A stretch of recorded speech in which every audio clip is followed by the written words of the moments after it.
إن الحمد لله نحمده ونستعينه ونستغفره ونعوذ بالله من شرور أنفسنا ومن سيئات أعمالنا من يهده الله فلا مضل له ومن يضلله فلا هادي له وأشهد أن لا إله إلا الله وحده لا شريك له وأشهد أن محمدا عبده ورسوله أما بعد فإن خير الحديث كتاب الله وخير الهدي هدي محمد صلى الله عليه وآله وسلم وشر الأمور محدثاتها وكل محدثة بدعة وكل بدعة ضلالة وكل ضلالة في النار.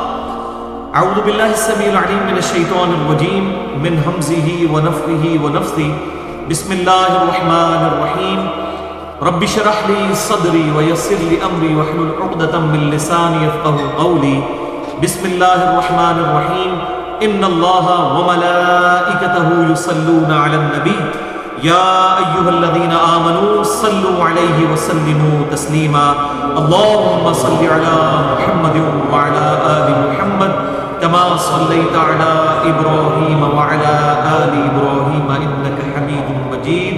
اللهم بارك على محمد وعلى آل محمد كما باركت على إبراهيم وعلى آل إبراهيم إنك حميد مجيد. الحمدللہ آج 13 جون 2015 کو ہفتے کے دن قرآن کلاس نمبر 179 میں 179 میں ہم انشاءاللہ تعالی سورۃ النحل کی آیت نمبر 28 سے لے کر 34 تک کور کریں گے، اور انہی آیات کے کانٹیکسٹ میں ہم انشاءاللہ تعالی عذاب قبر قرآن پاک کی روشنی میں اس کے کیا احکامات آئے ہیں اس کو بھی ڈسکس کریں گے. اس کی وجہ یہ ہے کہ مسلمانوں کے ہاں ایسا گروہ بھی پایا جاتا ہے جو قرآن پاک کی آیات کی بنیاد پر عذاب قبر کی نفی کرتا ہے، اور ان کے نظریے کے مطابق قرآن پاک میں کوئی ایک آیت بھی ایسی نہیں ہے جو عذاب قبر کو سپورٹیو ہو. یہ سارے کے سارے معاملات چونکہ احادیث میں آئے ہیں، اگرچہ صحیح بخاری اور مسلم کی احادیث میں ہے، وہ ان احادیث کو صحیح نہیں مانتے.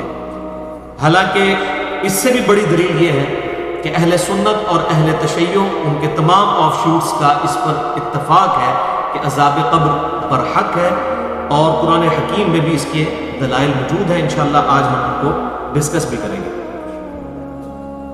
اور ہماری آج کی گفتگو انشاءاللہ تعالی مسئلہ نمبر 117A کے نام سے ہماری ویب سائٹ ahlsunnatpak.com پر ہمارے یوٹیوب کے چینل جو میرے نام پر ہے انجینئر محمد علی مرزا، اس کے تھرو اپلوڈ ہوگی، اور انشاءاللہ اس کا عنوان ہوگا مسئلہ نمبر 117A، عذاب قبر کا بیان قرآن حکیم کی روشنی میں. عذاب قبر کا بیان قرآن حکیم کی آیات کی روشنی میں. عذاب قبر کا بیان قرآن حکیم کی آیات کی روشنی میں. بھائیو، اس حوالے سے آپ کو ایک ریفرنس پیج مل چکا ہے جس پہ قرآن حکیم سے کل 10 مقامات سے کراس ریفرنس کے طور پر آیات درج ہے. ان میں سے پہلا ریفرنس تو ہماری وہ آیات ہیں جو ترجمہ کلاس میں آج آئیں گی، سورۃ النحل کی آیت نمبر 28 سے لے کر 34 تک، اور 9 ریفرنسز اس کے علاوہ ہیں قرآن حکیم سے مختلف مقامات سے. انشاءاللہ ہم ان کو ایک انٹلیکچوئل ترتیب کے ساتھ ڈسکس کرتے چلے جائیں گے جس طرح میں نے ان کو درج کیا ہے، تاکہ یہ مقدمہ سمجھ آ جائے. اور آج بھی لیکچر جو آج کا لیکچر ڈسکس ہو رہا ہے اسی کا پارٹ بی جو ہے 117B مسئلہ نمبر، وہ انشاءاللہ اگلی دفعہ ڈسکس کریں گے، صحیح الاسناد احادیث کی روشنی میں عذاب قبر کا بیان. لیکن وہ بیان جو ہے منکرین عذاب قبر کے لیے کوئی اہمیت کا حامل نہیں ہے، لیکن جو کہ مسلمانوں کی اکثریت 99.9% لوگ وہ ہیں جو الحمدللہ کتاب اللہ کے ساتھ ساتھ سنت یعنی صحیح الاسناد احادیث کو بھی جو ہے وہ سورس سمجھتے ہیں نالج کا. ان کے لیے انشاءاللہ میں اگلی دفعہ ڈسکشن کروں گا. اور آج کی جو ڈسکشن ہے وہ پرٹیکولرلی جو منکرین عذاب قبر ہیں، قرآن حکیم کے دلائل کی روشنی میں ہم ان کے اصول و مبادی کا رد کریں گے، اور انشاءاللہ تعالیٰ پھر وہ اس بات کو ماننے پر مجبور ہوں گے کہ کہ قرآن حکیم ان کے اصول اور مبادی کو سپورٹ نہیں کرتا جو عذاب قبر کے اگینسٹ وہ کھڑا کرتا ہے انشاءاللہ تعالی۔ آج کی گفتگو میں جتنی آیات آئیں گی انشاءاللہ ان کے ریفرنسز تو درج ہیں، میں بتاتا جاؤں گا، اور جو احادیث ہوں گی انشاءاللہ ان کے نمبرز بھی بتاؤں گا۔ احادیث تو بہت کم آئیں گی آج، انشاءاللہ اگلی دفعہ آئیں گی، اور تمام احادیث کے نمبرز انشاءاللہ علماء حرمین بیروت اور دارالسلام کی انٹرنیشنل نمبر کے مطابق، جس کے مطابق پوری دنیا میں عربی کتب شائع ہوتی ہیں اور مطبوعۃ الشاملہ اور باقی عربی سافٹ ویئرز بنائے جاتے ہیں، اس کے مطابق میں انشاءاللہ ان کی نمبرنگ بھی بتا دوں گا۔ اس کے باوجود اگر کسی کی کوئی کیوری ہو تو لیکچر کے اینڈ پہ سوال کر سکتا ہے۔ لیکچر کے دوران کسی کو سوال کرنے کی اجازت نہیں، ورنہ ہماری گفتگو کا ڈیکورم ڈسٹرب ہو جائے گا۔ اور بعد میں بھی میرا ای میل ایڈریس ہے mirza_95@yahoo.com، اس پہ ای میل کر کے جواب بھی لیا جا سکتا ہے۔ اللہ کا نام لے کر شروع کرتے ہیں۔ سورۃ النحل کی آیت نمبر 28 سے لے کر 34 تک۔ اعوذ باللہ السمیع العلیم من الشیطان الرجیم من ہمزہ ونفخہ ونفثہ، بسم اللہ الرحمن الرحیم۔ سورۃ النحل آیت نمبر 28 سے لے کر 34 تک، کل 7 آیات۔ آپ کا جو ریفرنس پیج میں نے دیا ہے اس پہ یہ پہلا ریفرنس ہے، سورۃ النحل آیت نمبر 28 سے لے کر 34 تک۔ الذین تتوفاہم الملائکہ، اب یہ جو اللہ تعالیٰ کے مجرم لوگ ہیں اور اللہ تعالیٰ کے انکاری لوگ ہیں، یا اللہ کو تو مانتے ہیں لیکن اس کی نہیں مانتے، ان کے کانٹیکسٹ میں گفتگو جاری ہے کہ یہ لوگ ایسے ہیں الذین تتوفاہم الملائکہ، کہ جب فرشتے ان پر موت طاری کرتے ہیں، ان کی روحوں کو قبض کرتے ہیں، ظالمی انفسہم، تو وہ اس حال میں ہوتے ہیں کہ وہ اپنی جان پر ظلم کر رہے ہوتے ہیں، اللہ کے باغی اور نافرمان ہوتے ہیں، اس حال میں فرشتے ان کی روح نکالتے ہیں والعیاذ باللہ تعالی۔ تو ان پر کیا کیفیت طاری ہوتی ہے؟ فَأَلْقَوْا السَّلَمَ، تو وہ سر تسلیم خم کرتے ہیں فرشتوں کے سامنے، اگر تو سکتے نہیں ہیں، اور کہتے ہیں مَا كُنَّا نَعْمَلُ مِن سُوءٍ، کہ ہم آج سے پہلے کوئی برا کام نہیں کرتے تھے۔ اب جب ان کو اپنی موت نظر آتی ہے سامنے اور عذاب کے فرشتے نظر آتے ہیں تو اپنا کانفیڈنس لوز کر جاتے ہیں۔ یہ تو انشاءاللہ میں اگلی دفعہ حدیث کی روشنی میں بتاؤں گا کہ وہ حالت کیا ہوتی ہے۔ نیک آدمی کے پاس فرشتے کس حال میں آتے ہیں اور بد آدمی کے پاس والعیاذ باللہ تعالیٰ کس شکل میں فرشتے آتے ہیں۔ موت کے وقت کی سٹیٹس بالکل کلیئر ہو جاتا ہے کہ میرے ساتھ بننے کیا والا ہے۔ تو اس وقت جو مجرم لوگ ہیں وہ کانفیڈنس لوز کر جاتے ہیں، تو وہ فرشتوں سے کہتے ہیں دیکھو دیکھو ہم نے کوئی جرم نہیں کیا، ہم کوئی برے کام نہیں کرتے۔ یہاں پر بھی جس نے جرم کیا ہوتا ہے جب اس کی پکڑ آتی ہے نا تو وہ اپنے جرم سے ہی منکر ہو جاتا ہے، انکار کرنے والا بن جاتا ہے۔ تو یہ جو مجرم لوگ ہیں وہ کہیں گے ہم تو کوئی جرم نہیں کرتے تھے، اور سر تسلیم خم کر دیتے ہیں فرشتوں کے سامنے۔ بلا ان اللہ علیم بما کنتم تعملون، کیوں نہیں، بے شک اللہ تعالی علم والا ہے اور جانتا ہے جو کچھ تم اعمال کیا کرتے تھے۔ فرشتے کہتے ہیں کس کو دھوکہ دے رہے ہو؟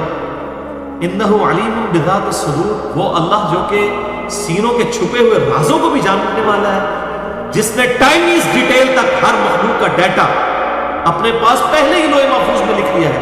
ایسا ڈیوائن اس کا نالج اور پرفیکٹ نالج ہے، اس کو دھوکہ دینا چاہتے ہو اور یہ کہہ رہے ہو کہ ہم کوئی برے اعمال نہیں کیا کرتے تھے۔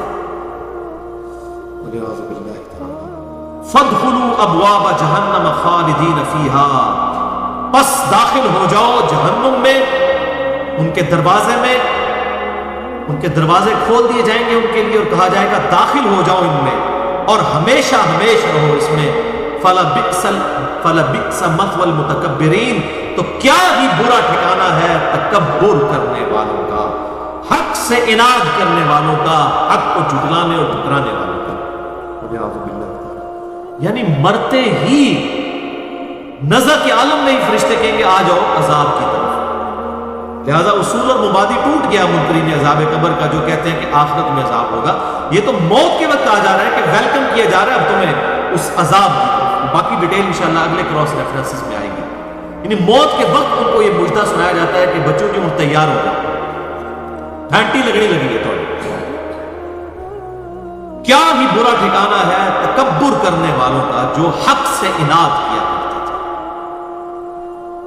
صحیح بخاری اور مسلم کی متفق علیہ حدیث ہے جس کا مفہوم کچھ یوں ہے کہ آپ صلی اللہ علیہ وسلم نے فرمایا کہ جس پر موت طاری ہو گئی اس کی قیامت قائم ہوگی، مرتے ہی قیامت قائم ہوگی اس شخص کی، یعنی آخرت تو اس کی شروع ہوگی نا مرنے کے ساتھ۔ اس لیے دیکھیں کیا پرفیکٹ دعا ہمیں سکھائی گئی ہے سورۃ البقرہ میں، اور بخاری اور مسلم کی متفق علیہ حدیث ہے۔ امام کائنات سید الاولین والآخرین شفیع المذنبین رحمت للعالمین سیدنا و مولانا امام اعظم محمد رسول اللہ صلی اللہ علیہ وآلہ وسلم، انس بن مالک کہتے ہیں کہ آپ صلی اللہ علیہ وسلم کوئی اور دعا مانگے یا نہ مانگے، آپ کی اکثر دعا ہوا کرتی تھی اللہم ربنا آتنا فی الدنیا حسنہ وفی الآخرۃ حسنۃ وقنا عذاب النار، اے ہمارے رب، اے اللہ، ہمیں اس دنیا میں بھی بھلائیاں عطا فرما اور آخرت میں بھی بھلائیاں عطا فرما، اور آخرت کی سب سے بڑی بھلائی وقنا عذاب النار، ہمیں آخرت کے عذاب سے بچا۔ تو دنیا میں بھی بھلائیاں اور آخرت کی بھلائی میں قبر کی بھلائی بھی شامل ہے اور پل صراط کی بھلائی بھی شامل ہے، میزان عمل کی بھی بھلائی شامل ہے۔ لہٰذا یہ جو علماء نے، مولویوں نے اپنی طرف سے یہ دعا جوڑ دی ہے وقنا عذاب القبر وقنا عذاب الحشر وقنا عذاب المیزان، یہ بالکل فیبریکیٹڈ بات ہے۔ ان بیچاروں کا نالج بڑا لمیٹڈ ہے، ان کو پتہ نہیں ہے کہ آخرت میں قبر، حشر اور میزان عمل اور پل صراط سب داخل ہے۔ ہمارے محبوب صلی اللہ علیہ وسلم کی دعا بڑی جامع ہے، ربنا آتنا فی الدنیا حسنہ وفی الآخرۃ حسنۃ وقنا عذاب النار، یہ بڑی پرفیکٹ دعا ہے۔ اس لیے آپ دیکھیں سنن ابی داؤد میں صحیح حدیث ہے کہ آپ صلی اللہ علیہ وسلم طواف کعبہ میں صرف ایک ہی دعا مانگتے تھے، وہ بھی رکن یمانی سے لے کے حجر اسود تک، وہ مستجاب دیوار کے سامنے سے گزرتے ہوئے وہ یہی دعا تھی ربنا آتنا فی الدنیا حسنہ وفی الآخرۃ حسنۃ وقنا عذاب النار، یعنی یہ پرفیکٹ دعا ہے، اس کے اندر سب کچھ شامل ہے۔ اور صحیح مسلم کی ایک حدیث ہے بڑی زبردست جو میں نے مسئلہ تقدیر میں بھی بیان کی تھی، مسئلہ نمبر 104 A, B اور C کے اندر، کہ ایک صحابی جو تھے وہ اتنے بیمار ہوئے کہ بالکل چڑیا کی طرح ان کی حالت ہو گئی، کمزور ہو گئے، ہڈیوں کا ڈھانچہ بن گئے۔ تو آپ صلی اللہ علیہ وسلم ان کی عیادت کے لیے تشریف لائے تو آپ صلی اللہ علیہ وسلم نے فوراً بھانپ لیا، بینگ این انٹلیکچوئل پرسنالٹی، آپ نے فرمایا اور تو اللہ سے کیا مانگتا ہے؟ تو انہوں نے کہا یا رسول اللہ میں اللہ سے دعا کرتا ہوں، اے اللہ جو تم نے مجھے آخرت میں عذاب دینا ہے دنیا میں دے۔ بولے اعوذ باللہ تعالیٰ، آپ نے کہا سبحان اللہ، اللہ پاک ہے، کیا تو اللہ تعالیٰ کے عذاب کو سہنے کی سکت رکھتا ہے؟ تو یہ دعا کیوں مانگتا ہے؟ تجھے تو چاہیے تھا تو دعا مانگتا ربنا آتنا فی الدنیا حسنہ وفی الآخرۃ حسنۃ وقنا عذاب النار، اے اللہ ہمیں اس دنیا میں بھی بھلائیاں عطا فرما اور آخرت میں بھی بھلائی عطا فرما، اور سب سے بڑی بھلائی وقنا عذاب النار، دوزخ کے، آگ کے عذاب سے۔ آپ نے اس کو یہ دعا تعلیم کی، صحابہ کہتے ہیں اس نے وہ دعا مانگنی شروع کی تو چند ہی دنوں میں اس کی صحت بالکل واپس آ گئی، الحمدللہ۔ یہ صحیح مسلم میں حدیث موجود ہے۔ تو یہ ہے اسلام کی تعلیمات۔ اسلام کوئی فنیٹک دین نہیں، معاذ اللہ استغفر اللہ، اسلام بڑا پرفیکٹ دین ہے اور یہ فطرت کے مطابق ہے، اس میں کوئی ایگزیجریشن نہیں۔ کیا ہی برا ٹھکانہ ہے فلبئس مثوى المتکبرین، تکبر کرنے والے۔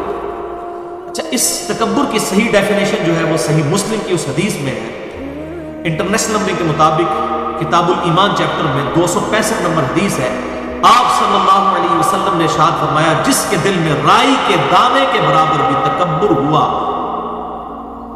تو جنت اس شخص پر حرام ہے، وہ آگ میں جائے۔ صحابہ نے عرض کیا اللہ کے محبوب صلی اللہ علیہ وسلم، بسا اوقات انسان کی خواہش ہوتی ہے کہ اس کے کپڑے اچھے ہوں، اس کی جوتیاں اچھی ہوں، کیا یہ بھی تکبر ہے؟ آپ صلی اللہ علیہ وآلہ وسلم نے ارشاد فرمایا یہ تکبر نہیں ہے، اللہ خوبصورت ہے اور خوبصورتی کو پسند فرماتا ہے، تکبر یہ ہے کہ تم حق بات سے عناد کرو اور دوسروں کو حقیر جانو۔ حق بات سے عناد کرنا سب سے بڑا تکبر ہے، یعنی دل نے گواہی دے دی کہ بات سچی ہے لیکن پھر نہیں مانی۔ اتنے بڑے بڑے بزرگ پاگل ہیں، اتنے بڑے بڑے علماء پاگل ہیں، ان کو بات نہیں سمجھ آئی، کل کے چھوکرے کو یہ بات سمجھ آ گئی ہے، میں اس کی بات کیوں مانوں؟ یہ ہے تکبر۔ بھائی ہم کب کہتے ہیں آپ ہماری بات مانو؟ ہم تو کتاب اللہ اور سنت سے ریفرنس پیش کرتے ہیں، آپ نے ماننا ہے تو کتاب اللہ اور سنت کو ماننا ہے۔ ہم تو اپنے محبوب صلی اللہ علیہ وسلم کے ڈاکیے کی حیثیت سے پرفیکشن کے ساتھ انٹلیکچوئل لیول پہ ان کا پیغام آپ تک پہنچانے کی کوشش کر رہے ہیں۔ ہم کب کہہ رہے ہیں کہ ہم فائنل اتھارٹی؟ ہم تو ریفرنس سے بات کرتے ہیں. Dictionaries are authority. بٹ کے اسپیلنگ BUT بٹ ہے یا BAT بٹ ہے، یہ ڈکشنری بتائے گی. اگر ڈکشنری کہتی ہے BUT بٹ تو کوئی PhD انگلش اس کو BAT بٹ نہیں بنا سکتا، اور کوئی پرائمری کلاس کا اسٹوڈنٹ BUT بٹ کہہ کے غلط ڈکلیئر نہیں ہو سکتا. اس کی ڈگری نہیں اس سے مانگی جائے گی، بلکہ حق بات کی پیروی کی جائے. حق بات سے اناد کرنا یہ ہے تکبر. کسی کو پتہ چل گیا جب اس نے آیت سن لی ایاک نعبد و ایاک نستعین، اے اللہ ہم صرف تیری عبادت کرتے ہیں اور غائب میں مدد کے لیے تجھی کو پکارتے ہیں، دعا تجھی سے کرتے ہیں. ظاہری اسباب کو آپ اختیار کر سکتے ہیں، وَتَعَاوَنُوا عَلَى الْبِرِّ وَالتَّقْوَىٰ وَلَا تَعَاوَنُوا عَلَى الْإِثْمِ وَالْعُدْوَانِ کے تحت. لیکن غائب میں کسی کو پکارنا یہ دعا ہے، اور دعا اللہ کے تعالیٰ کے ساتھ خاص ہے. اس کے بعد یا علی مدد کہے تو تکبر ہی ہے اس کے اندر، یا شیخ عبد القادر جیلانی کو پکارے مشکل کشادگی کے لیے تو تکبر ہی ہے. ایک شخص نے خود دیکھ لیا بخاری اور مسلم میں جو اہل سنت کی مین سٹریم کی کتاب ہے، ٹاپ آف دا لسٹ، کہ آپ صلی اللہ علیہ وسلم رکوع میں جاتے وقت اور رکوع سے اٹھتے وقت رفع الیدین کرتے تھے. اور ایون اہل تشیع کے ہاں بھی جتنی احادیث پائی جاتی ہیں ان میں بھی یہ رفع الیدین موجود ہے. پوری امت کا اجماع ہے اس کے اوپر سوائے احناف کے. تو اب اس کے اندر تکبر ہی ہوگا نا کہ وہ حق بات قبول نہ کرے. دل نے گواہی دے دی حق بات ہے تو اس کو قبول کرو. تو تکبر یہ ہے کہ تم حق بات سے اناد کرو. صحیح مسلم 265. اور دوسروں کو حقیر جانو. یعنی خود اچھا لباس پہننا کوئی بری بات نہیں ہے، لیکن اس لباس کے ساتھ انسان میں کوئی ایسا تکبر پیدا ہو جائے کہ دوسروں کو حقیر سمجھنا شروع کر دے، پھر اس کا لباس جو ہے وہ واقعی تکبر کی علامت ہے. اور اگر اس کے دل میں ایسی کوئی نیت نہیں ہے تو اللہ تعالیٰ کے ہاں کوئی گرفت نہیں. وَلِعَوْذُ بِاللَّهِ تَعَالَى. وَقِيلَ لِلَّذِينَ اتَّقَوْا مَاذَا أَنزَلَ رَبُّكُمْ. اور جب کہا جاتا ہے ان لوگوں سے تو تقوی اختیار کرتے ہیں اپنے رب کا کہ تمہارے رب نے کیا نازل کیا ہے تمہارے لیے. قرآن کے بارے میں جب ان سے پوچھا جاتا ہے قالوا خیرا، تو وہ کہتے ہیں یہ خیر ہے جو اللہ نے ہمارے لیے نازل کیا. کیسی خیر ہے کہ پیپر آؤٹ کر دیا آخرت کا پہلے کہ یہ تمہارے ساتھ ہونے والا ہے. للذین احسنوا فی ہذہ الدنیا حسنہ. اور یہ وہ نیک لوگ ہیں جن کے لیے دنیا میں بھی بھلائیاں ہیں. وَلَدَارُ الْآخِرَةِ خَيْرٌ. اور آخرت کا گھر جو ہے وہ تو بہت اچھا ہے ان لوگوں کے لیے جو تقوی اختیار کرنے والے ہیں. وَلَنِعْمَ دَارُ الْمُتَّقِينَ. اور ضرور متقین کے لیے وہ بڑا خوبصورت ٹھکانہ ہے آخرت. جنات عدن يدخلونها تجری من تحتها الانہار. ابھی دیکھ لیں سائملٹینیس کنٹراسٹ چل رہا ہے. پہلے دوسیوں کا ذکر ہوا، اب جنتیوں کا ذکر ہے، اور ان کی بھی موت کا وقت آئے گا اس کا بھی ذکر اسی میں آئے گا. جنتیں ہیں ان کے لیے ہمیشہ کے باغ ہیں رہنے کے لیے. تجری من تحتها الانہار. ایسی جنتیں جن کے نیچے نہریں بہتی ہوں گی. لہم فیہا ما یشاءون. اور اس جنت میں ان کے لیے ہر وہ چیز ہوگی کہ جو وہ خواہش کریں. جنت میں ہر وہ شے ہوگی جو ان کی خواہش ہوگی. یعنی ہر بندے کی خواہش ڈفرنٹ ہوگی. ایک ڈاکٹر کی خواہش ڈفرنٹ ہوگی، ایک انجینئر کی خواہش ڈفرنٹ ہوگی، ایک فلاسفر کی خواہش ڈفرنٹ ہوگی. اس کے دنیا میں جو عقدے حل نہیں ہوئے ہوں گے وہ اللہ تعالیٰ سے ڈسکشن کرے گا. تو انسان کو اپنے دل میں اچھی اچھی خواہشیں آخرت کے حوالے سے رکھنی چاہیے. مثلا میں نے اپنے دل میں خواہش رکھی ہوئی ہے کہ اگر میں جنت میں انشاءاللہ پہنچنے میں کامیاب ہو گیا انشاءاللہ،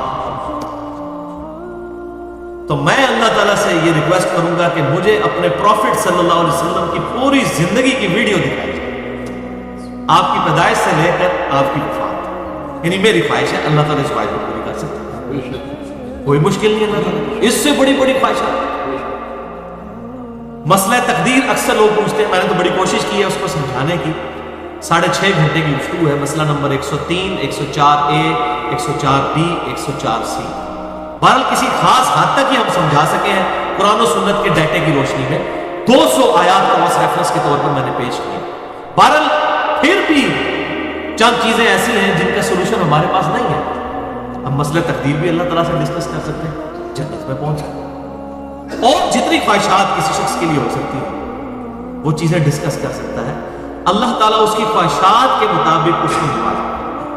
اور یہ حقیقت بات ہے کہ جنت کی نعمتیں ایسی ہیں، اور سب سے بڑی جنت کی نعمت جو اللہ تعالیٰ کا دیدار ہے، کہ اس نعمت کے بعد تو شاید ہی کسی نعمت کی تمنا انسان کے دل میں رہ جائے. پھر بھی اللہ تعالیٰ نے بونس کے طور پر بے شمار نعمتیں اپنے بندوں کے لیے تیار کر رکھی ہیں. اور کسی کو شوق ہو تو صحیح مسلم میں تیسری یعنی آخری جلد کے اندر جنت کا بیان اور اس کی نعمتوں کا بیان والا چیپٹر پڑھ لیں. اور اس سے بھی ذرا ڈیٹیل پڑھنا ہو تو مشکات المصابیح میں، جس کو میں نے انسائکلوپیڈیا آف حدیث ڈکلیئر کیا ہے، اہل سنت کی مین اسٹریم کی جتنی کتابیں ہیں، کتب ستہ ہوں، بخاری، مسلم، ابو داؤد، نسائی، ابن ماجہ اور جامع ترمذی، ان احادیث اور ان کے علاوہ بھی احادیث کی کتابوں سے تقریباً 13 کتابوں سے اس میں جنت سے ریلیٹڈ تمام احادیث ایک انٹلیکچوئل ترتیب کے ساتھ جمع ہے. اس لیے میں نے مشکات کو پورا لیکچر بھی دیا تھا، مسئلہ نمبر 111B، مشکات المصابیح کا کمپلیٹ انٹروڈکشن. تو مشکات میں آپ جنت کا چیپٹر پڑھ لیں تو انسان کے دل میں خواہش پیدا ہوتی ہے کہ ابھی جنت میں جائیں. لیکن بھائی جی اتنا سوکھا کام نہیں ہے، اگے وہ گل بھی آ رہی ہے. کذالک یجزی اللہ المتقین، اللہ تعالیٰ اسی طرح جزا دیتا ہے پرہیزگاروں کو. دودھ پینے والے مجنو نہیں، پرہیزگار. پرہیزگار کون ہو؟ ڈر جانے والا کون ہو؟ جسے یہ پتا ہو کہ میری accountability on the day of judgement ہونے والی ہے. قرآن پاک کے لیے بھی ہے نا، ہدی للمتقین ہے، ڈر جانے والوں کے. یہ متقین سے یہ نہ سمجھے کہ داڑھی پگڑی کا ذکر ہو رہا ہے، نہیں، ڈر جانے والا، جس کو یہ بات پتا چل جائے کہ کسی ہستی نے مجھے بغیر میری مرضی کے پیدا کیا ہے اور وہ میرے ساتھ کچھ بھی کرنے پر قادر ہے، وہ ہے اصل میں ڈر جانے والا. افحسبتم انما خلقناکم عبثا وانکم الینا لا ترجعون، کیا تم نے یہ گمان کیا کہ ہم نے تمہیں ویسے ہی پیدا کر دیا ہے اور تمہیں لوٹ کے ہمارے پاس نہیں آتا؟ بڑی سیریس کریشن ہے ہیومن بینگ کی، پرپس فل کریشن ہے. اللہ تعالیٰ کی تخلیق کا کلائمیکس ہے انسان، فضول نہیں. ربنا ما خلقت هذا باطلا، اللہ یہ تو نے سب کچھ جو ہے یہ باطل تو پیدا نہیں فرمایا، یہ تو عیب ہے باطل شے کو بنانا. اللہ تعالیٰ تو عیب سے پاک ہے. ہر چیز کسی مقصد، پوری کائنات اللہ تعالیٰ نے انسان کے لیے پیدا کی اور انسان کو اپنے لیے پیدا کی. وما خلقت الجن والانس الا لیعبدون، میں نے جنوں اور انسانوں کو نہیں پیدا کیا مگر صرف اس لیے کہ وہ میری عبادت کریں. اور عبادت ہے اللہ تعالیٰ کی محبت کے ساتھ اس کی اطاعت کرنا، صرف نمازیں پڑھنا نہیں، اطاعت، ٹوٹل اوبیڈینس گاڈ کی، مسجد میں بھی اور مسجد سے باہر، حقوق اللہ بھی اور حقوق العباد. یہ ٹوٹل پیکج ہے جو اللہ تعالیٰ نے جس کی بنیاد ہے. یا ایھا الذین آمنوا ادخلوا فی السلم کافہ، اے ایمان والو اسلام میں پورے کے پورے داخل ہو جاؤ. ادھا تتر تے ادھا بٹیر نہیں، اللہ کو چاہیے صحیح دودھ پینے والے مجنون نہیں بلکہ پریکٹسنگ مسلمان. الا الذین آمنوا وعملوا الصالحات وتواصوا بالحق وتواصوا بالصبر، یہ 4 شرائط جو پوری کریں گے، ایمان لانے والے، نیک اعمال کرنے والے اور پھر حق بات کی تلقین کرنے والے. خود نہیں نیک اعمال صرف کریں گے، لوگوں کو بھی نیکی کی طرف بلائیں گے اور اس کا لازمی نتیجہ ہے کہ پھر صبر کی تلقین بھی کرنی پڑے گی. حق بات جب آپ بیان کریں گے تو پھینٹی سے بھائی لگے گی، سیدھی جی بات، یہ ہو ہی نہیں سکتا پھینٹی نہ لگے. پھر صبر کی تلقین بھی کرنی. یہ 4 ہے، ڈیٹم لیول ہے کامیابی کے لیے. ایٹ لیسٹ دروشی پڑھیں.